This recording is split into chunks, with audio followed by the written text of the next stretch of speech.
Hello my student, आज physics का class है और ये कंसेप्चुअल क्लास है और टॉपिक्स का नाम है काइनेमेटिक्स और उसमें भी काइनेमेटिक्स 2 डायमेंशन और उसमें है पहला addition of the vectors. Physics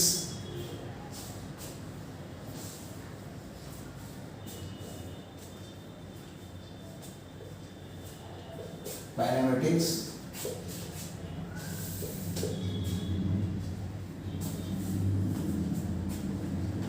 in 2 dimension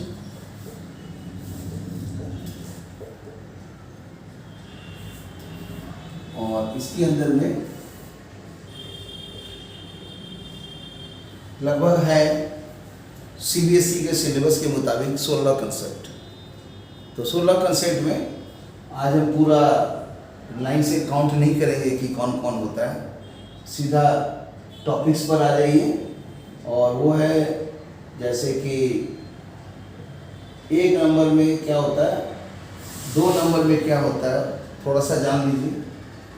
तो 4 नंबर में है इक्वालिटी ऑफ वेक्टर्स और 5 नंबर में है multiplication of A vector by a scalar और कॉन्सेप्ट 6 में है, समझ लीजिए, कंपोजिशन ऑफ वेक्टर्स, या इसको बोल सकते हैं कि एडिशन ऑफ 2 वेक्टर्स या सुपरपोजिशन ऑफ 2 वेक्टर्स। फिर उसके बाद आएगा सब्ट्रैक्शन ऑफ 2 वेक्टर्स और उसके बाद आ जाएगा रिलेटिव्स और सबसे जो लास्ट में 16 नंबर में है वो है यूनिफॉर्म सर्कुलर मोशन और ठीक उसके पहले है 15 नंबर में प्रोजेक्टाइल। और इसी तरह सारा है, लेकिन अगर हम सारा भी बोलना चालू करेंगे तो फिर टॉपिक्स नहीं पढ़ा पाएंगे। तो इसलिए डायरेक्ट टॉपिक्स पर आए तो वो है कि 6ठा नंबर कॉन्सेप्ट है ये, जिसका नाम है कॉम्पोजिशन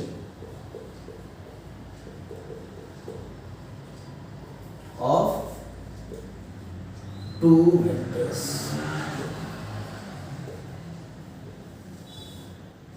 कॉम्पोजिशन ऑफ 2 वेक्टर्स, तो इसको बहुत मेथड से बनाया जाता है।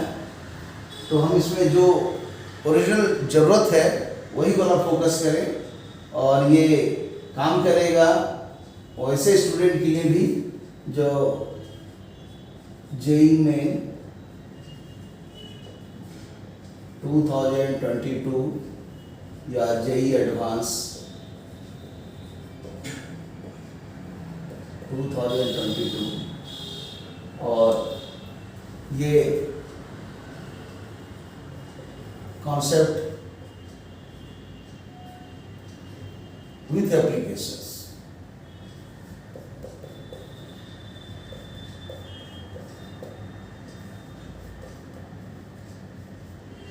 सीरीज,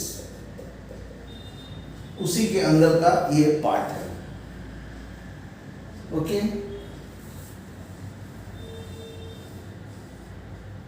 तो पहले इसका आज स्पेशली फोकस कर रहे हैं कॉन्सेप्ट पर और इसके नेक्स्ट वीडियो में एप्लीकेशंस लेंगे। आज इसी पर चर्चा करेंगे, खाली कॉन्सेप्ट पर, ठीक है। नेक्स्ट क्लास में इस पर एप्लीकेशंस लेंगे। तो इसको कैसे जोड़ते हैं, क्या है कॉन्सेप्ट, तो समझिए कि पहला एक कोई भी वेक्टर्स ले लीजिए, इसको समझ लीजिए कि वेक्टर P है और समझिए कि कोई दूसरा वेक्टर्स है वेक्टर्स Q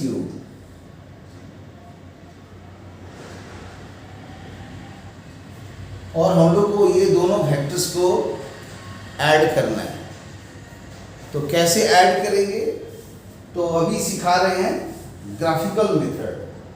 तो पहला पार्ट में सिखाया जा रहा है graphical method.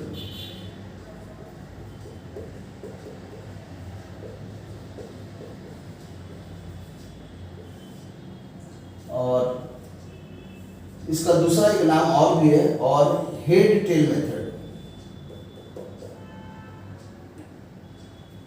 Head tail method.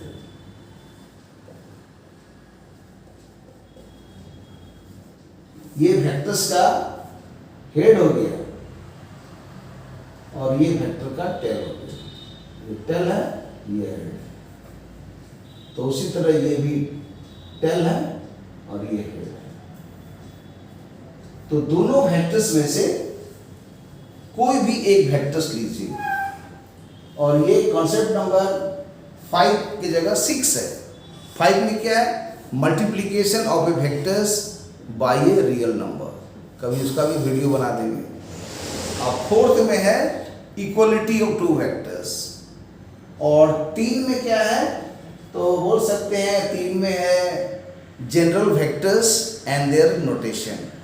General vector का मतलब वेक्टर्स के कितने टाइप्स होते हैं और कोई भी वेक्टर्स हो, चाहे वो मतलब मोमेंटम हो या डिस्प्लेसमेंट हो या फोर्स हो, तो उसको एक जनरल नाम लिखना है तो सीधा इस तरह से लिख दिए जनरल वेक्टर। और जब पार्टिकुलर वेक्टर खोजेंगे तो ये डिस्प्लेसमेंट हो सकता है, पोजीशन वेक्टर हो सकता है, वेलोसिटी हो सकता है, एक्सेलरेशन हो सकता है, मोमेंटम हो सकता है, फोर्स हो सकता है, टॉर्क हो सकता है, लीनियर मोमेंटम हो सकता है, एंगुलर मोमेंटम हो सकता है, बहुत सा नाम है। तो सब का बदला कॉमन एक नाम लिख दिया जनरल वेक्टर्स। तो इसलिए जनरल वेक्टर का मतलब ये है। And their notations. नोटेशन मैंने वेक्टर्स को कैसे लिखते हैं? ए और बी लिख दिया, ऐसे लिख दिया। ए क्या है? Initial point. बी कौन है? Final point. जब ये दोनों को मिलाएंगे तो प्राप्त होगा लाइन सेगमेंट। 3 वर्ड आता है। एक आता है लाइन सेगमेंट, दूसरा आता है जिसको बोल सकते हैं स्ट्रेट लाइन, और एक आता है कर्व लाइन। लाइन मतलब कर्व भी हो सकता है, स्ट्रेट भी हो सकता है। ये जो कर्व होगा तो या तो ये 2D में होगा या 3D में होगा या हायर डायमेंशन में भी हो सकता है, HD। अभी इसके बारे में बताना मुश्किल है आपके लिए, अब इतनी 2D 3D समझिए। और स्ट्रेट लाइन भी 2 डायमेंशन में होगा। कैसे?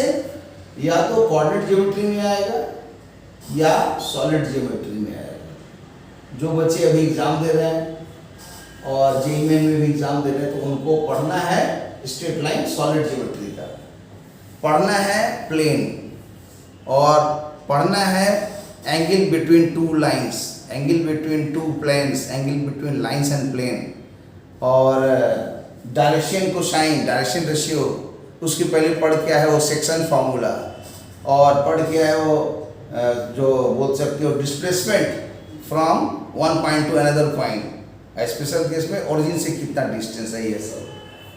और उसी में एडिशन सब्ट्रैक्शन फैक्टर का अच्छा खासा यूज होता है। और समझिए कि पहले समझिए कि कर्व लाइन तो 2D में भी होता है, 3D में भी होता है। कैसा होगा?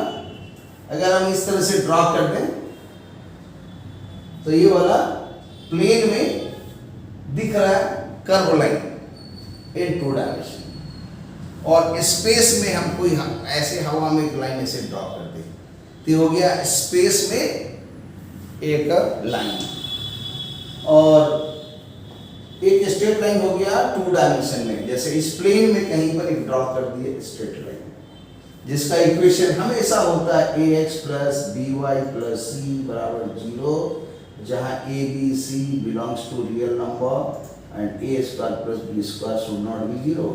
इसको सॉल्व करिएगा, आंसर बताना चाहिए क्या होगा। तो इसका आंसर होगा कि at a time a b should not be 0। ठीक है? और अगर होगा तो ये आंसर क्या चीज में कन्वर्ट होगा उसके बारे में पता लगाइए, रिसर्च कीजिए, कमेंट बॉक्स में इसको आप आंसर दीजिए।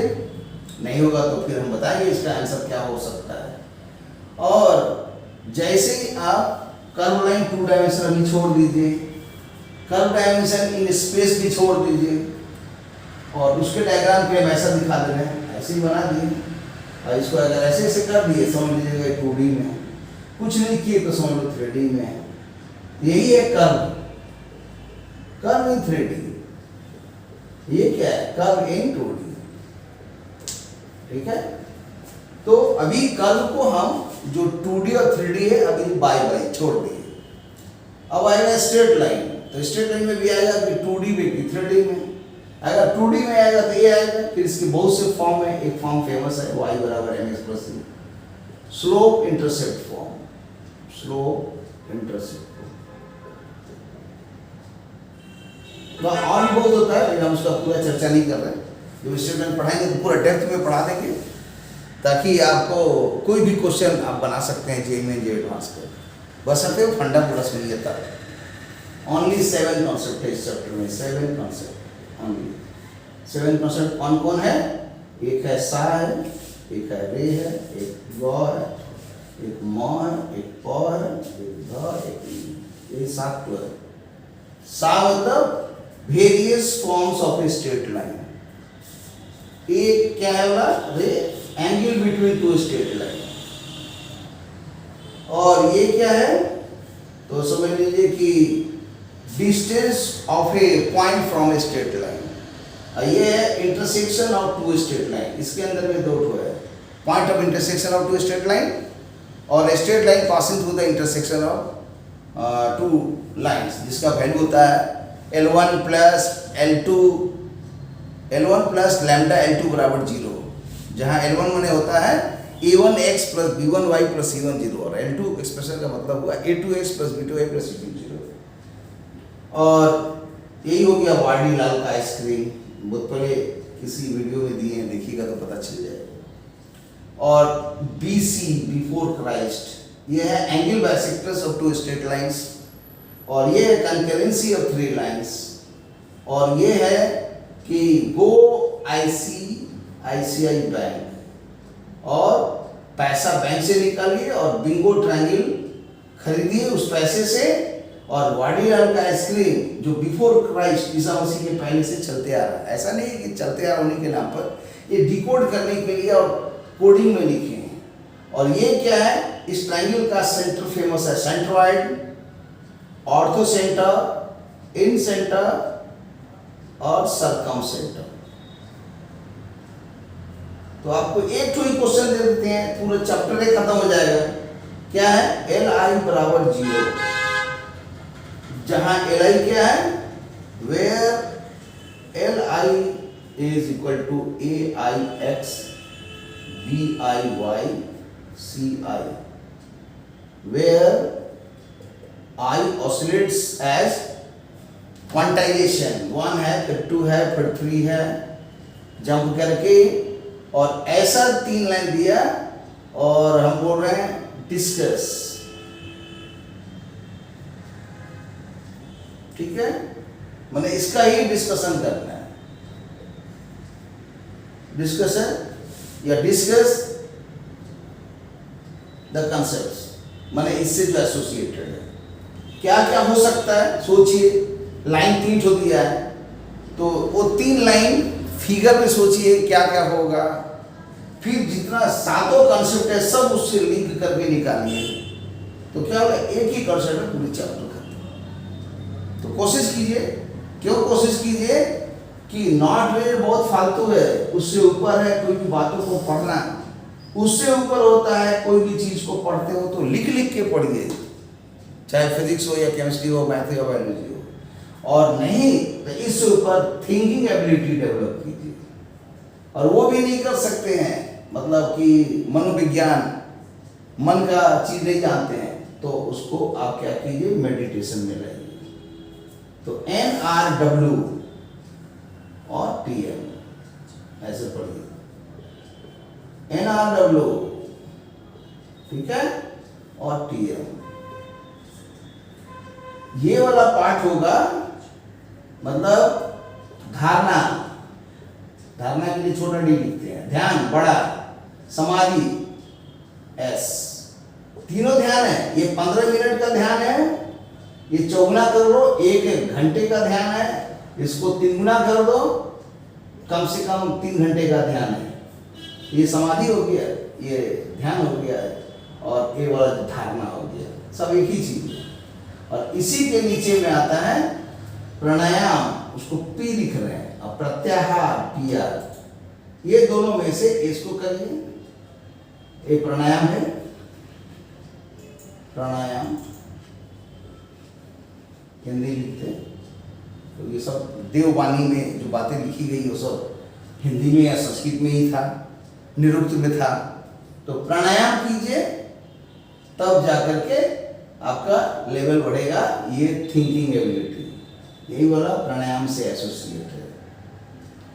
और ये तीनों के लिए सीधा वॉकिंग, डब्ल्यू लिखे ना, छोटा डब्ल्यू लिख देते, वॉकिंग कीजिए, नहीं तो एक्सरसाइज कीजिए। होता क्या है, हम लोग ना वॉकिंग करते हैं ना एक्सरसाइज करते हैं, इसलिए शरीर चौपट हो गया। तो पहला काम वॉकिंग कीजिए, दूसरा काम प्राणायाम कीजिए, यही है प्राणायाम, देखिए लिख देते हैं प्राणायाम, यही वाला है। और ये है वॉकिंग, कसरत, अंग्रेजी भी लिख देते हैं। और ये वाला हो गया मेडिटेशन। मेडिटेशन में बहुत ताकत है, सबको जानते हो, विवेकानंद जी के पास जो इतनी ब्रेन थी ड्यू टू ओनली मेडिटेशन। जितने देवी देवताओं को देखोगे, कभी भी देखो फोटो में, कहीं भी कुछ में, विष्णु भगवान जी को भी देखो तो ऐसे सोए हुए, आंख बंद करके, ठीक है, हल्का हल्का आराम ले रहे हैं। शिव जी को भी देखो वही हालत है। तो कहने का मतलब है, उतने जो भी महान लोग हैं बेवकूफ नहीं है। जो जितना शांत है वो उतना ज्यादा विद्वान है, और जो जितना ज्यादा बोलता है, अगर आप खा पी के या किसी भी तरह से जो एनर्जी आपने पाया है, ज्यादा बकबकाओगे 50% एनर्जी खत्म हो जाती है। इसलिए भोजन भी अच्छा होना चाहिए, वॉकिंग भी अच्छा होना चाहिए, प्राणायाम भी अच्छा होना चाहिए, मेडिटेशन भी अच्छा होना चाहिए।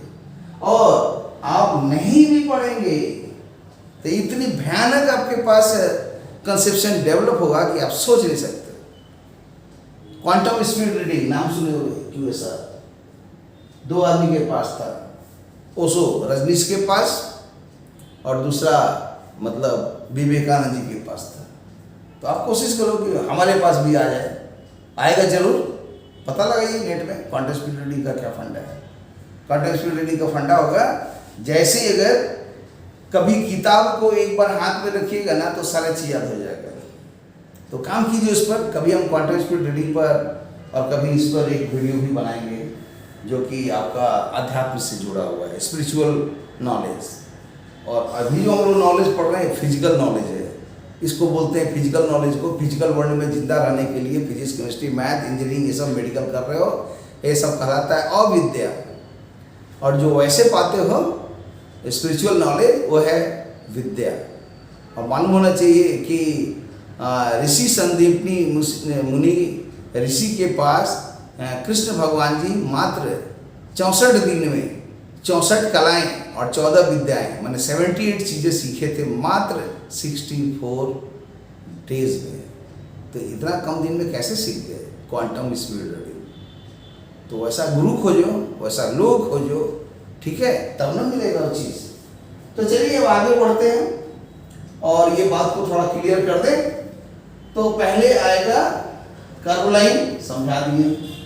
दूसरा आएगा स्ट्रेट लाइन, ये 2D में भी होता है, 3D में भी होता है ना। तो जो 12 के एग्जाम दे रहे हैं, अभी मैथ का एग्जाम बाकी है, तो ये वाला 3D का हो गया। स्ट्रेट लाइन में दोनों पढ़ना है। और एक तो क्वेश्चन भी दे रहे हैं, मान लीजिए कि 2 प्लेन है। कैसा प्लेन है? PI बराबर 0, जहां PI क्या है?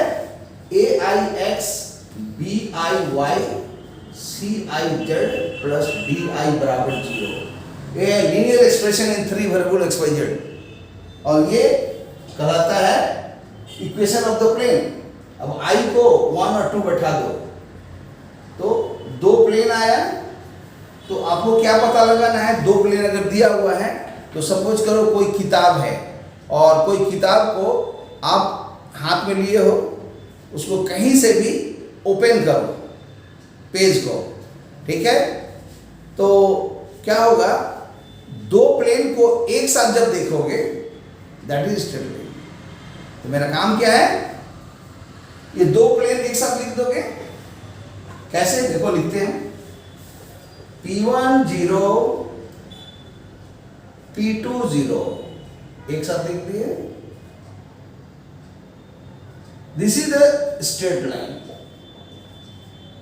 In space. पढ़ना है आपके सिलेबस में।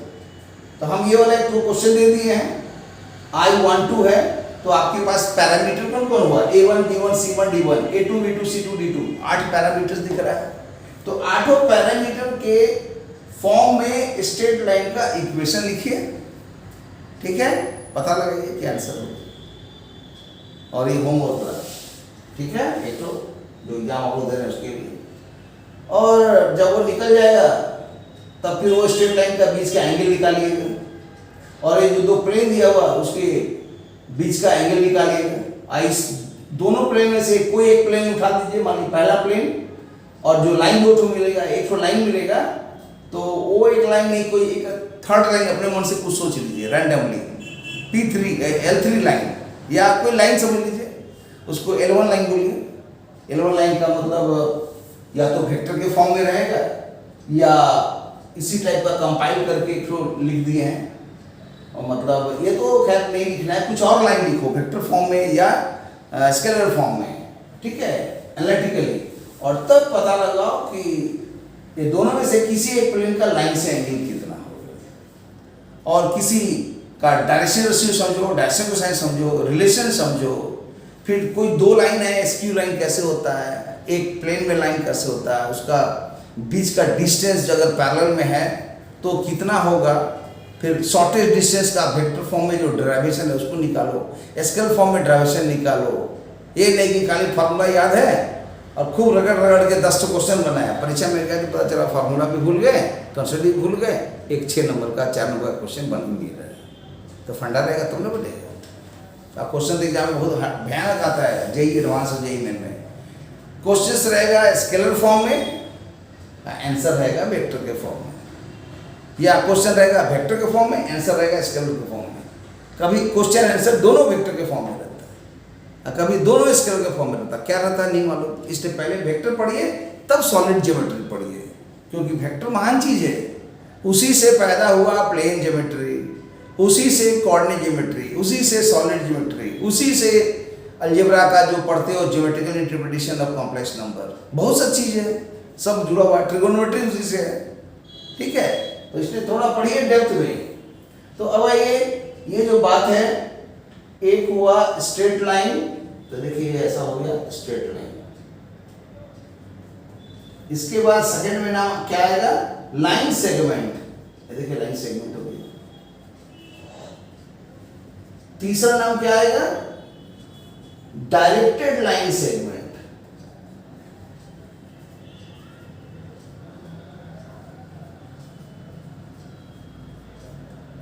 और इसी को कहा जाता है वेक्टर, ठीक है। पहले सोचना है स्ट्रेट लाइन, दोनों साइड एरो है, पता ही नहीं है डायरेक्शन इधर की इधर, ये को प्लस मानी डायरेक्शन तो माइनस हो गया मान लीजिए। यहाँ पर तो लाइन सेगमेंट मतलब लग रहा है कि यहाँ से एक पॉइंट का सेक्शन किया गया, यहाँ पे एक सेक्शन किया गया, और वही पॉइंट ए भी लिख करके यहाँ अलग करके लिखा गया है। और ए वाला क्या हुआ, डायरेक्शन देना था ए से बी की, बी से ए। अगर आपने डिसाइड कर लिया कि नहीं हम ए से बी बना रहे हैं, तो भूल करके भी बीच में एरो मार्क्स नहीं दिया जाता है, ना इधर दिया जाता है ना इधर दिया जाता है, रॉन्ग है। हमेशा एरो मार्क्स दिया जाता है हेड के पास, टेल के पास नहीं। आप इंटरमीडिएट बीच में तो दिया ही नहीं जाता है। इसीलिए यहां पर मान लो इसको अगर हेड बना दिए तो दिस इज योर वेक्टर, ठीक है। तो ये हुआ वेक्टर का एक्चुअल मीनिंग। फिर और भी बहुत कुछ है। एक वेक्टर वर्ड ऐसा है कि किसी को अगर बोला जाए ठीक है भाई कितना देर बोल सकते हैं, तो हम आपसे पूछेंगे कि वेक्टर का आप 15 मिनट सुनना चाहते हैं कि 15 घंटा कि 15 बरस कि 15 शताब्दी, चलते रहेगा, ख़त्म नहीं होगी। लेकिन चूंकि मजबूरी है मेरी भी कि वीडियो छोटा बनाना है, इसलिए हम खाली वेक्टर वर्ड पर तो बहुत कुछ नहीं बोलेंगे, लेकिन कोई भी पूछे what is vector, directed line segment is called vector. Clear हो गया?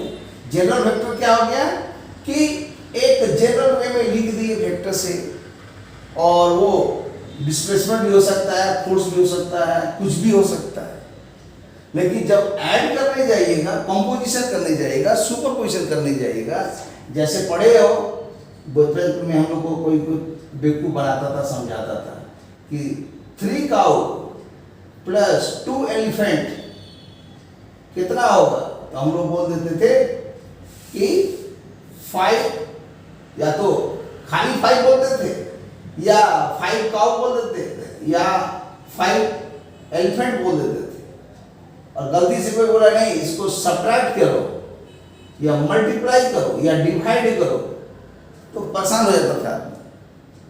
लेकिन यहां पर समझिए क्या है, दोनों का यूनिट सेम होना चाहिए। अगर ये काऊ है तो ये भी काऊ होना चाहिए, अगर ये एलिफेंट है, ये एलिफेंट है, तभी जुड़ेगा, दोनों सेम नेचर। गलती से अगर एक तो रहा मोमेंटम और एक रहा फोर्स, वेक्टर्स, अब बोलेगा दोनों को जोड़ना है, रॉन्ग है, कभी नहीं जुड़ेगा। तो जिनको यूनिट डायमेंशन बढ़िया से आता है, तो वहां पर ये सब देखते हो, कोई फिजिक्स का इक्वेशन देखते हो, एलएचएस में बहुत सा टर्म रहता है, आरएचएस में बहुत सा टर्म रहता है, तो हर एक टर्म का क्या होता है, यूनिट डायमेंशन सेम होता है। तो कहने का मतलब डेफिनेशन से आप यूनिट निकालते हो, डायमेंशन निकालते हो, तो डायमेंशन यूनिट का रिवर्स कर दो, फार्मूला से तो यूनिट निकल जाएगा, डायमेंशन निकल जाएगा, लेकिन उल्टा भी होता है। तो कभी इस पर भी अच्छा खासा बताएंगे।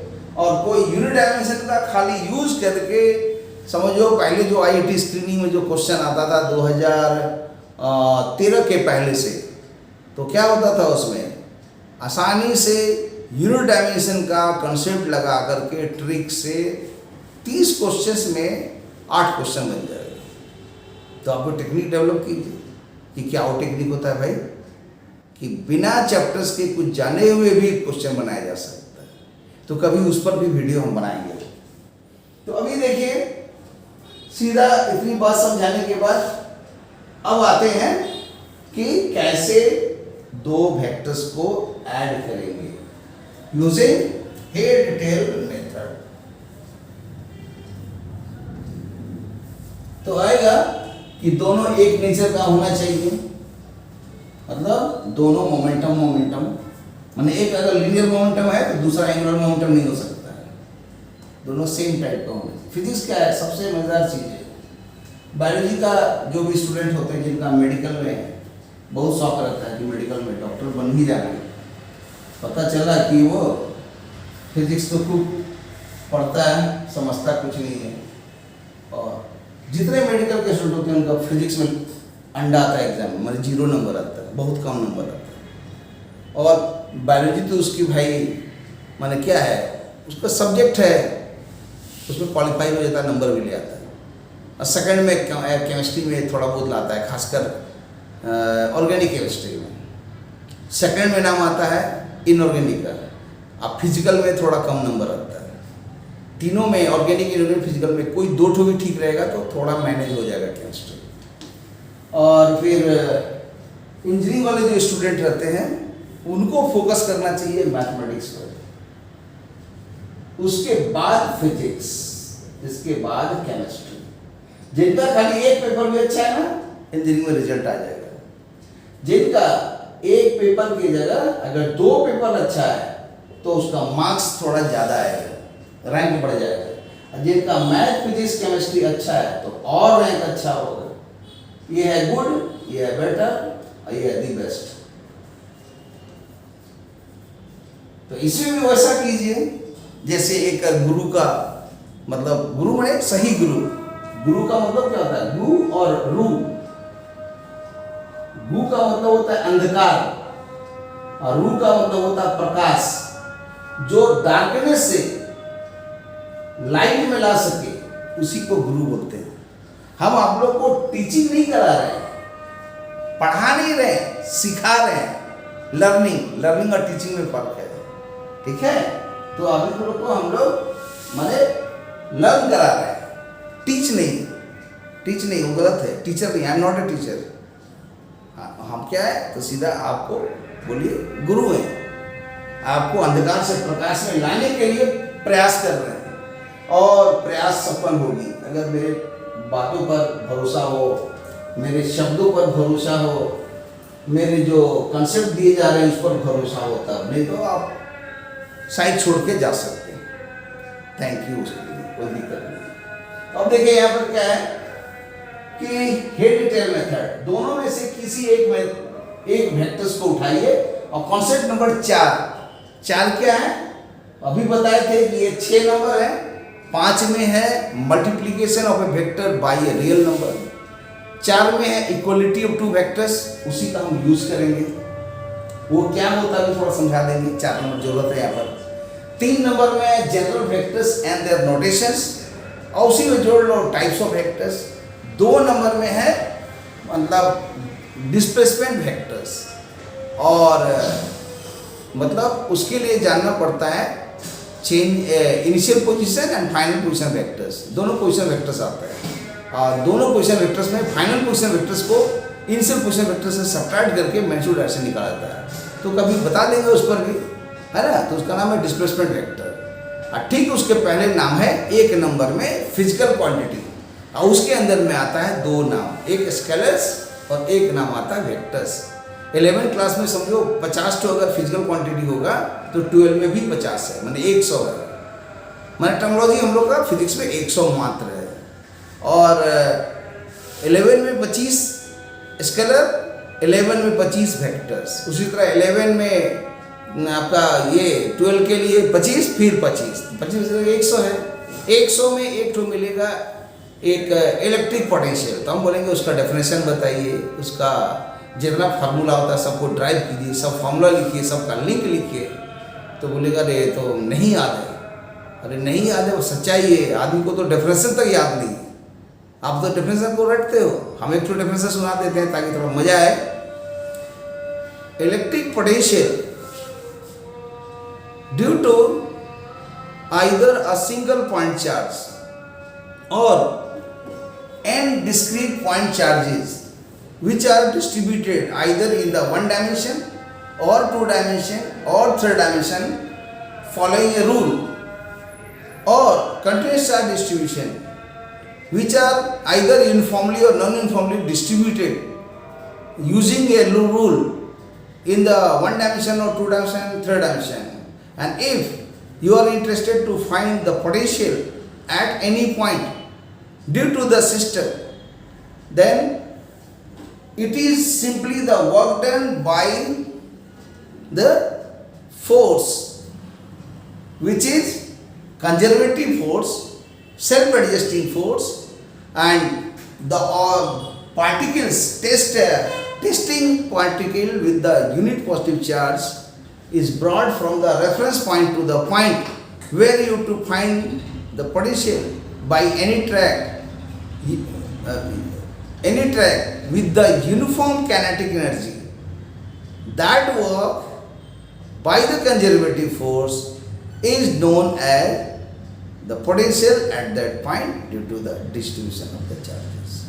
अगर ये बात समझ गए तो 3 डायमेंशन में वेक्टर कैलकुलस का यूज करके पोटेंशियल को जब डिफाइन कीजिएगा तो ये आंसर आएगा 1/4 pi epsilon not epsilon r q by r।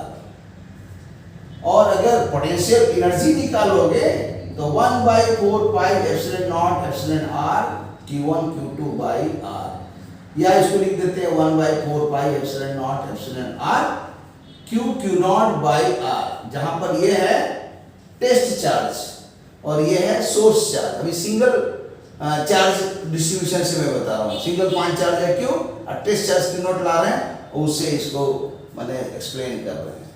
और जब इलेक्ट्रिक फील्ड को पोटेंशियल से रिलेट कीजिएगा तो उसका कॉन्सेप्ट है grad phi with minus sign is equal to, bold में लिख दीजिए ये ई क्या है, इलेक्ट्रिक पोटेंशियल्स, और ये क्या है इलेक्ट्रिकल पोटेंशियल एनर्जी। अब इसको डिकोड कीजिए, तो जब डिकोड कीजिएगा तो इसका डेरिवेशन करने में समझाने में मेरे जैसे आदमी को लगेगा आपको 3 घंटे। आप बोलेगा इसको 1.5 घंटा में बता दीजिए, अपने पढ़ लो 1.5 घंटा में या 1.5 मिनट में पढ़ लो। और यूरोडोक जैसे किताब में जो कि ऑलरेडी किताब है हमारे पास, यूरोडोक की किताब, वहाँ से लाइए ना किताब, देखिए तो होगी, ये तो रखा हुआ है वहाँ पर, कोई नीचे वाली यूरोडोक की किताब, उसका नीचे पेज भी देखिए तो दिखाते हैं बुक, ये देखिए ये महान किताब है, ये देखिए अभी दूसरा प्रिंट में भी भले आता होगा। इसमें 1878 क्वेश्चन है। इसमें इस कंसेप्ट पर लगभग 8 कंसेप्ट मिलेगा, वर्क और एनर्जी में भी मिलेगा, कंजर्वेटिव फील्ड पर, इलेक्ट्रोस्टैटिक्स में भी मिलेगा। तो जब इसके डेप्थ पढ़ लीजिएगा, किसी वीडियो में हम इसको बताएंगे इसका डेप्थ और इस पर एप्लीकेशन। जेईई मेन में एक क्वेश्चन इसे आ रहा है कंफर्म, जबकि हम क्वेश्चन सेटर नहीं, लेकिन वो पता आएगा क्वेश्चन, रख दीजिए इसके तरफ। तो देखिए ये सब लेवल है, और ये किताबों में कैसे रहता है, एक लाइन ड्रॉ कर देता है, एक पॉइंट ए लिख दिया, एक पॉइंट बी लिख दिया, एक यहाँ लिख दिया क्यू, यहाँ क्यू नॉट लिख दिया। हम किताब का नाम ना दें क्योंकि उसमें क्या होगा, कमेंट हो जाएगी, फिर मेरे पर केस करेगा लोग, मेरे को इतना टाइम नहीं है, हम पढ़ाने बैठे कि हम कोर्ट में लड़ने जाएंगे, ठीक है। तो इसलिए उतना भाई हमको समय नहीं है, क्रिटिसिज्म करने की जरूरत नहीं है, अपना समझदार हो, समझ जाओगे। तो किताब में कैसे रहता है, इस पॉइंट से उठा के यहाँ लिख दिया, इसके बाद यहाँ से यहाँ घसकाया, वर्क डन निकाला, कैलकुलस लगाया, इंटीग्रेट किया, क्या किया भगवान जाने, लास्ट में ये वाला आंसर आया, ठीक है। हम बोलेंगे ठीक है, इसको ऐसे बनाओ ना, ए पॉइंट है, बी पॉइंट है, और ये पॉइंट है, सोर्स चार्ज है, ये टेस्ट चार्ज है, हवा में स्पेस में कहीं ले जाओ, यहाँ से टेढ़ा मेढ़ा ऐसे ऐसे धुआं फिरा के लाते रहो, और उसको यहाँ लाओ, तब ये फॉर्मूला ट्रैक करो, तब ना समझ में आएगा। उसमें यूज होगा curl, divergent, gradient, Gauss divergence theorem, line integration, surface integration, volume integration, vector calculus, vector integration, vector differentiation, 1000 तो चीज होगा। तो जब हाई प्रोफाइल का पढ़िएगा तभी आप scalar point function multiple variable का फंडा से बना सकते हैं बड़े क्वेश्चन, नहीं तो नहीं बनेगा। और जिस दिन बड़ा कंसेप्ट पढ़ लीजिएगा, क्वेश्चन बनाए ना बनाए, you can solve the question. सबको जानता है ये एडवांस में क्वालिफाई करना है या इंटरनेशनल फिजिक्स ओलंपियाड में क्वालिफाई करना है, तो जो अभी किताब मैंने दिखाया यूरोडोक, उस जैसी किताबों को पढ़नी पड़ती है। जब वो सब किताब पढ़िएगा ना, तो नीचे की जितनी किताबें हैं जिनका मैं नाम नहीं लेना चाहता, सब किताब उठा के dash dash dash dash dash, तो कहने का समझ रहे हो आप। तो इसलिए अब इसको हेड टेल मेथड से जोड़ देते हैं कि क्या होगा। तो वो होगा कि पहले आप क्या करो, किसी एक को उतारो, पहला या दूसरा। कैसे? तो कॉन्सेप्ट नंबर 4 लगाओ, equality of vectors. Equality of vector का कॉन्सेप्ट क्या है कि अगर हमारे पास कोई भी दो वेक्टर्स दिया हुआ है, vectors A and vector B, suppose two vectors of the same kind माने दोनों लीनियर मोमेंटम होना चाहिए, या दोनों फोर्स होना चाहिए, या दोनों टॉर्क होना चाहिए। एक लीनियर मोमेंटम और एक एंगुलर मोमेंटम नहीं चलेगा, या एक डिस्प्लेसमेंट और एक मोमेंटम नहीं चलेगा, सेम काइंड का होना चाहिए, तब उस समय जोड़ और घटाव कर सकते हैं, ठीक है। मल्टीप्लिकेशन डॉट एंड क्रॉस में ये नियम नहीं है, कोई भी चलेगा। तो अब इस जो दो वेक्टर्स मिला, अब ये दोनों सेम काइंड का होना चाहिए, और ये सेम काइंड को जोड़िएगा a प्लस बी, तो b प्लस ए, ये कहलाएगा कि commutative law for the addition of the vectors. लेकिन ऐसा मत सोचिए कि हमेशा ये कॉन्सेप्ट ट्रू है, बहुत सा ऐसा कॉन्सेप्ट है जिसमें ये फेल हो जाता है। कैसे?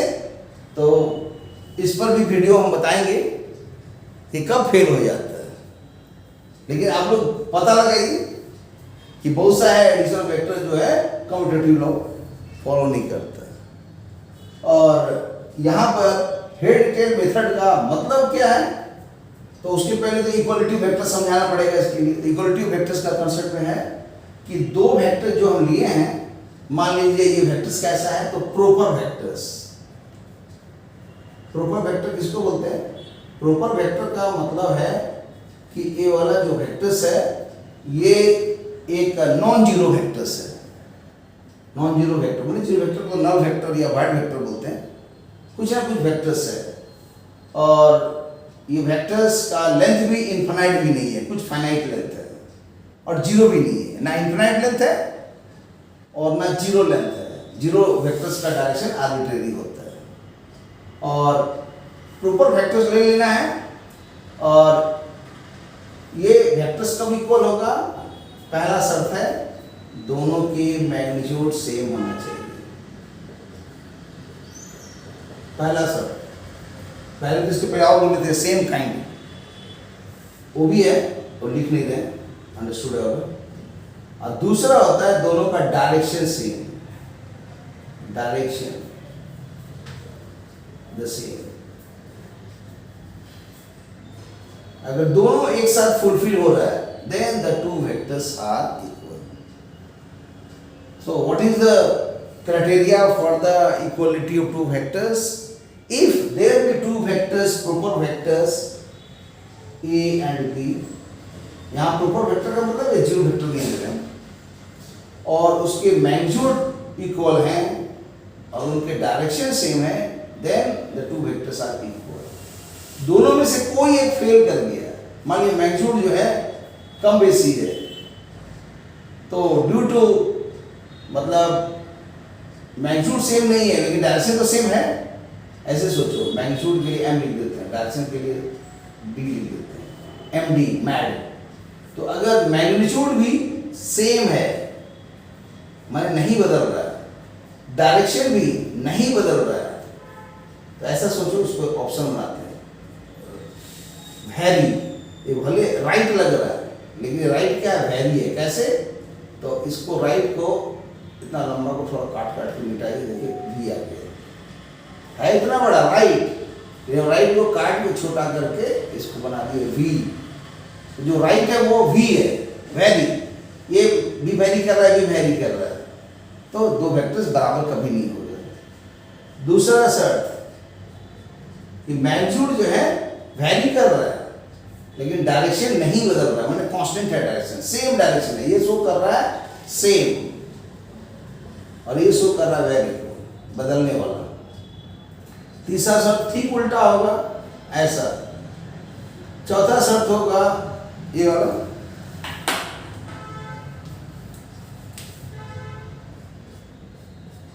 यही आंसर है equality of two vectors.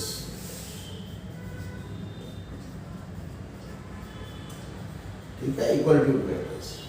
If there be two vectors proper vectors, proper vector क्या है मतलब है दोनों के मतलब नॉन जीरो वेक्टर्स है, माने इसका मैग्नीट्यूड जीरो नहीं होना चाहिए, ऐसा सोच के चलो।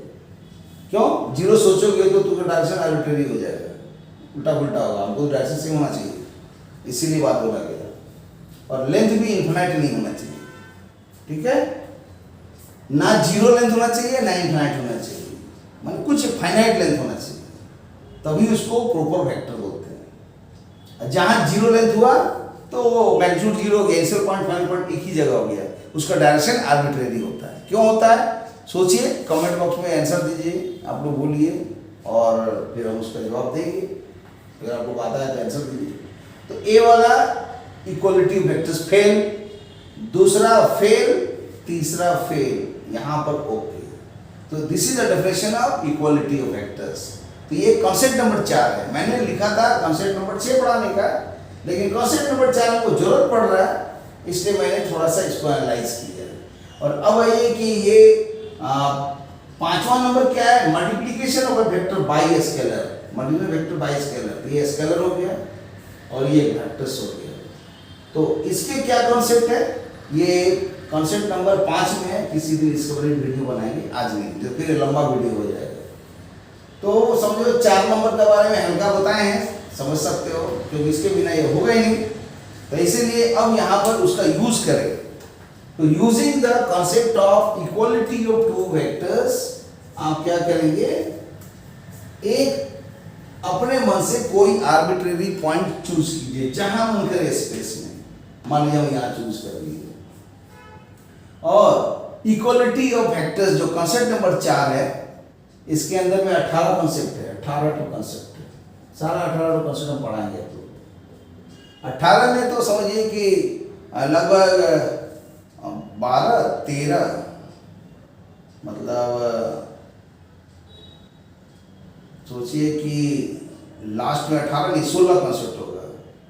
हाँ 16 कंसेप्ट, 18 नहीं रॉन्ग, 16 कंसेप्ट। 16 में 16वां नंबर है यूनिफॉर्म सर्कुलर मोशन, 15 में है प्रोजेक्टाइल और 14 में है मतलब यूनिफॉर्म वेलोसिटी के लिए और यूनिफॉर्मली एक्सीलरेटेड के लिए मतलब इक्वेशंस ऑफ काइनेमेटिक्स। तो 14 तक, 1 से लेकर 14 तक वेक्टर अलजेब्रा है। 14 नंबर में ही दिखेगा cross product of the two vectors, है ना। फिर उसी तरह दिखेगा कि मतलब 13 नंबर में स्केलर प्रोडक्ट। तो ऐसे कर करके 1 से लेके जितना 16 हुए एनालिसिस करेंगे। अभी मैंने खाली 6 तक बताया। छठा number addition of the two vectors या कंपोजिशन या सुपरपोजिशन। 5 नंबर है multiplication vector by a real number. 4 में इक्वलिटी वेक्टर्स। 3 में है general vector and their notation and types of vectors. 2 में है पोजीशन डिस्प्लेसमेंट वेक्टर्स और 1 में है स्केलर क्वांटिटीज। उसके अंदर में आएगा आपका ये हमारे फिजिकल क्वांटिटी और उसके अंदर में आएगा स्केलर वेक्टर। तो अभी 1 से 6 याद कीजिए, फिर और धीरे धीरे देंगे तो सब समझ में आएगा। एक दिन में फिर देंगे तो समझ में आएगा। 16 में बता ही दिए।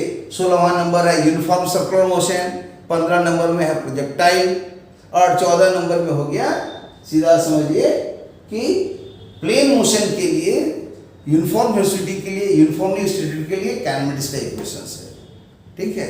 लेकिन एक और आएगा वेरिएबल मोशन के लिए क्या होगा और उसके पहले आएगा रेस्ट के लिए क्या होगा, वो सब गायब है। हाँ उसके पहले क्या आएगा तो आएगा क्रॉस प्रोडक्ट, उसके पहले क्या आएगा डॉट प्रोडक्ट। ऐसे करके 16 टू कंसेप्ट रट्टा मारिए, वही 16 पढ़ जाइए, सब चीज़ समझ में आ जाएगा। तो एक रेफरेंस पॉइंट ले लिए कहीं पर भी स्पेस में और इक्वलिटी ऑफ वेक्टर्स के डेफिनेशन को यूज करते हुए इस वेक्टर्स के बराबर एक वेक्टर ड्रॉ कीजिए। तो कैसे ड्रॉ होगा, अभी डिफरेंस ने बताया था कि सेम काइंड होना चाहिए, माने लीनियर मोमेंटम है तो लीनियर मोमेंटम होना चाहिए। सेम काइंड ले करके अब क्या करिए, इसी के मैग्नीट्यूड के बराबर एक वेक्टर्स ड्रॉ कीजिए और इसी के डायरेक्शन में ड्रॉ कीजिए, मतलब इसके पैरेलल में। तो देखिए यहाँ से एक लाइन ड्रॉ कर दे रहे हैं, जा रहा है किधर, इधर जा रहा है, देखिए इधर से जा रहा है, इधर में इधर जा रहा है। तो इसी डायरेक्शन में इसी सेंस में लाइन ड्रॉ कीजिए। तो लाइन ड्रॉ कर दी तो डायरेक्शन तो सेम हो गया, लेकिन इतना नहीं कि इतना बड़ा खींच दिए, डायरेक्शन तो सेम हो गया लेकिन मैग्नीट्यूड कहाँ से होगा, आधा ही आपने फॉलो किया। अब कोई बोलेगा नहीं हम ऐसा नहीं फॉलो करेंगे तो ये रॉन्ग हो गया। इक्वलिटी कहाँ हुआ, किसके लिए इक्वलिटी नहीं हुआ, क्योंकि इसके मैग्नीट्यूड सेम नहीं हुए। पहला ही शर्त ही पूरा नहीं हुआ, 2 शर्त है ना, मैग्नीट्यूड का सेम होना और डायरेक्शन का सेम होना। तो मैग्नीट्यूड तो सेम नहीं हुआ, डायरेक्शन तो सेम हो गया, आधा सही है आधा गलत है, इसकी इक्वलिटी नहीं हो सकती। अब दूसरा सोचिए कि हम डायरेक्शन बदल दें और मैग्नीट्यूड वही रखें, तो इतना ही रखिए लेंथ और ए डायरेक्शन ही देकर आप ऐसे डायरेक्शन दे दीजिए। तो ये दोनों वेक्टर को जब देखिएगा तो लेंथ तो सेम है, डायरेक्शन बदल गया, ए भी वेक्टर इक्वल नहीं हुआ। और एक ऐसा कीजिए, तीसरा केस, इसका डायरेक्शन भी बदल दीजिए। चलिए ऐसा डायरेक्शन नहीं दे रहे हैं, ऐसा क्यों डायरेक्शन दे दीजिए, मैग्नीट्यूड भी बदल दीजिए, इस मैग्नीट्यूड से छोटा कर दीजिए या बड़ा कीजिए, जो छोटा कर दीजिए। तो क्या हो गया, ये पहला शर्त था, मैग्नीट्यूड और डायरेक्शंस दोनों का दोनों बदल गया। दूसरा में था, यहां समझिए मैग्नीट्यूड बदल गया, ये देखिए मैग्नीट्यूड बदल गया बट डायरेक्शन सेम है। और इसमें ठीक मैग्नीट्यूड जो है नहीं बदला बट डायरेक्शन बदल गया। तो not equal not equal not equal, तो इक्वल कब होगा, अब खींचेंगे इक्वल। कहीं रेफरेंस पॉइंट ले लिए ओ और इसी पॉइंट से इस वेक्टर के मैग्नीट्यूड के बराबर और इसी डायरेक्शंस में मतलब एक वेक्टर ड्रॉ करेंगे। तो पहले डायरेक्शन लीजिए, चाहे मैग्नीट्यूड लीजिए, आपके मन है। तो चलो हम पहले लिए डायरेक्शन से ऐसा लिए, जब डायरेक्शन सेम लिए तो मैग्नीट्यूड तो सेम लेना है, तो इसीलिए इसको छोटा कर देंगे। आगे यही हो गया, सीधा समझिए, जितना बड़ा है उतना ड्रॉप कीजिए रफली। ए आ गया सपोज ओ से ए, और ऐसा सोचिए कि आपका घर था ओ पर और अपने आगे बढ़ गए ओ से चलते चलते ए तक, जिसका लेंथ है मान लीजिए एक्स लेंथ, और ये एक्स लेंथ पॉजिटिव है, ऐसा सोचिए, निगेटिव नहीं है और जीरो भी नहीं है ये। और अब क्या कीजिए, दूसरा वाला वेक्टर भी दिखाना है। तो ये तो टेल था, तो ये टेल हो गया, ये हेड है तो ये हेड हो गया। अब क्या करेंगे कि इसी हेड से अब दूसरा वेक्टर्स का टेल, इसका टेल और इसका हेड एक जगह लाना है। तो कैसे आएगा, ये वेक्टर तो यहां ड्रॉ कर दिए, देखिए ऐसे ये सब तो होगा, इससे कटिंग तीन हट गया।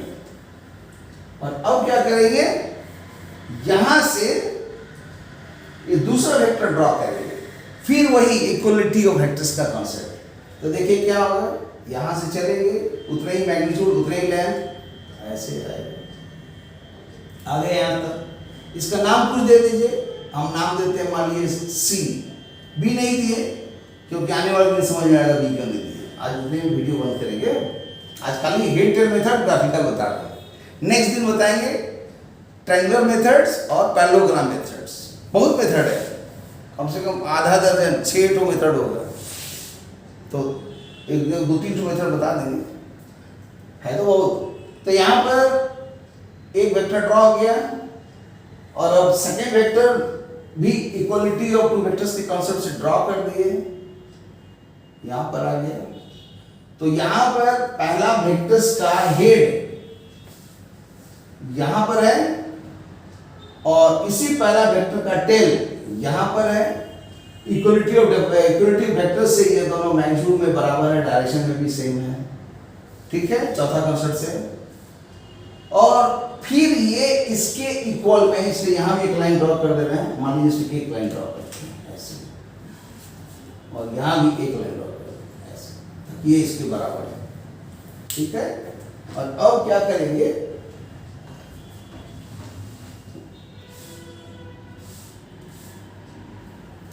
और क्या करेंगे यहां पर समझ लीजिए कि यहां पर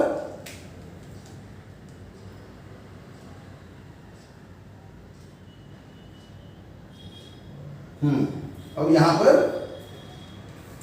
ये जो वेक्टर्स है इक्वल है इस वेक्टर से। तो पहला वेक्टर ये वाला है, इसको दूसरा वेक्टर, आप चाहें तो इसी को भी पहला बना सकते हैं, दूसरा बना सकते हैं, अपना घर में करके देखिएगा। और उसका करने के बाद ये दोनों फिगर, ये फिगर और फिगर एक साथ जमा कीजिएगा। नेक्स्ट क्लास में इसको एक बार और समझा देंगे बढ़िया से। अब क्या हुआ, पहला वेक्टर्स का इनिशियल पॉइंट ये है, और दूसरा वेक्टर्स का फाइनल पॉइंट हेड यहां पर है। तो इसी का इनिशियल पॉइंट, पहला वेक्टर्स का टेल और दूसरा वेक्टर्स का जो हेड है, इससे मिलाएंगे तो एक नया वेक्टर्स मिलेगा। And this vector is called, जैसे इसका लेंथ को हम कुछ एक नाम दे दें, इसका नाम वेक्टर पी और वेक्टर क्यू दिए हैं ना, तो वेक्टर पी को ऐसे लिखा जाता है, मैग्नीट्यूड के लिए ये लेंथ हो गया, नहीं तो खाली पी लिखा जाता है। और वहाँ वेक्टर क्यू मॉड है, तो यहाँ वेक्टर क्यू मॉड लिखे, नहीं तो खाली क्यू लिख दे, हो गया। और यहाँ पर अब समझो कि पी और जो क्यू है ये सब पॉजिटिव नंबर है, ठीक है। स्पेशल केस में 0 हो सकता है। तो अब क्या होगा कि इस दोनों वेक्टर्स को हमने जोड़ा तो ये आंसर आएगा। तो वेक्टर के फॉर्म में जब लिखेंगे तो जनरली हम लोग ऐसे नहीं लिखते, अच्छा नहीं लगेगा देखने में। अरे वेक्टर को वेक्टर जैसा ही पढ़िए, स्केलर को स्केलर जैसा पढ़िए। तो यहाँ पर इसको लिख देंगे वेक्टर पी है ये, ये कौन है? OA vectors. ये वेक्टर P को रिप्रेजेंट कर दिया। यहाँ जो वेक्टर P था वो OA वेक्टर्स हो गया, वहां जो वेक्टर Q था वो हो गया OB वेक्टर, AB वेक्टर्स। मतलब पहला का हेड और दूसरा का टेल एक ही जगह है, और पहला का टेल और दूसरा का हेड मिलाने से जो नया वेक्टर्स मिला, this vector is called addition of this two vectors. इसलिए यहां लिखेंगे इसको R से रिप्रेजेंट करते हैं, रिजल्टेंट वेक्टर्स। R को बोलते हैं resultant vectors, the resultant vector.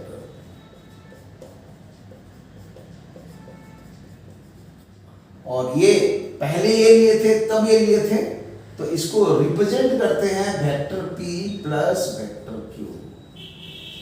तो इस तरह से हेड टेल मेथड से ये आंसर हो गया।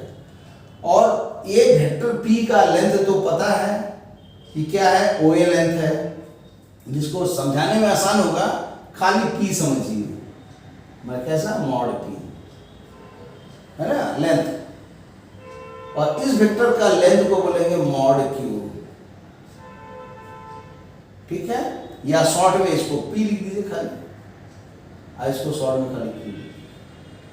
और शॉर्ट करना है इसको X लिख दीजिए, इसको और शॉर्ट करके Y लिख दीजिए। तो ये वाला जो लेंथ है फंक्शन ऑफ XY के टर्म में कितना होगा पता लगाइए, यही होमवर्क रहेगा। और ये जूनियर क्लास में भी, कहां पर जूनियर क्लास? 6, 7, 8 की किताबों में रहता है मैथमेटिक्स, कि अगर कोई एक ट्रायंगल दिया हुआ है, जिस ट्रायंगल का कोई भी दो ठो लेंथ दिया हो, कोई भी दो, मान लीजिए स्मॉल a है, ये स्मॉल b है, स्मॉल c है, तीनों में से कोई दो दिया हुआ है, suppose A and B are given, दोनों गिवन है, तो फाइंड C को पता लगाइए कितना आंसर हो। मतलब function of A and B के रूप में इसका आंसर कितना होगा पता लगाइए। किस क्लास का क्वेश्चन पूछ रहे हैं? ये 6ठा 7वां 8वां पढ़ने वाला बच्चा 6ठा 7वां 8वां के दिमाग से IIT JEE एडवांस का क्वेश्चन बना देगा। पढ़ने वाला इससे थोड़ा बड़ा लेवल है 9, 10 का, तो उसका लेवल और अच्छा है, 9, 10 से वो IIT का क्वेश्चन बना देगा।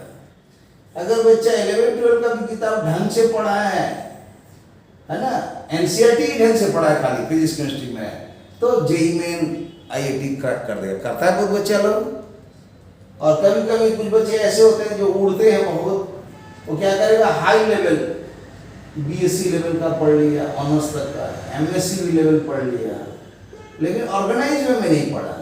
ठीक है, नाम सुना तो हाई लेवल में A भी पढ़ लिया, A भी पढ़ लिया, और जो पढ़ा तो PhD का भी पढ़ लिया, सब पढ़ के बैठा है, लेकिन क्वेश्चन एक मतलब 11, 12 का भी नहीं बन रहा है, वो छोड़ो 9, 10 का भी नहीं बन रहा है, वो छोड़ो जो मैं 6, 7, 8 का भी क्वेश्चन लिख दिया ना, अब ले जाओ इसी को बना के लाओ, और यही ABC दिया है ना, तो इससे डेवलप करो हीरोन्स फॉर्मूला। जानते ही हो 9 क्लास में पढ़ाई होता है हीरोन्स फॉर्मूला, तो हीरोन्स फॉर्मूला को आप डिराइव कीजिए। चैप्टर नंबर शायद 12 होगा, तो डिराइव करके लाइए। क्या फॉर्मूला वो हमने लिखेंगे, सीधा फंक्शन ऑफ ABC के टर्म में एरिया ऑफ द ट्रायंगल आएगा, निकाल के लाइए। ओके, तो आज का वीडियो इतने ही में रोकते हैं, क्योंकि टाइम हो गया है बहुत, और लगातार चल रहा है वीडियो, तो हमारा और बढ़ेगा आगे।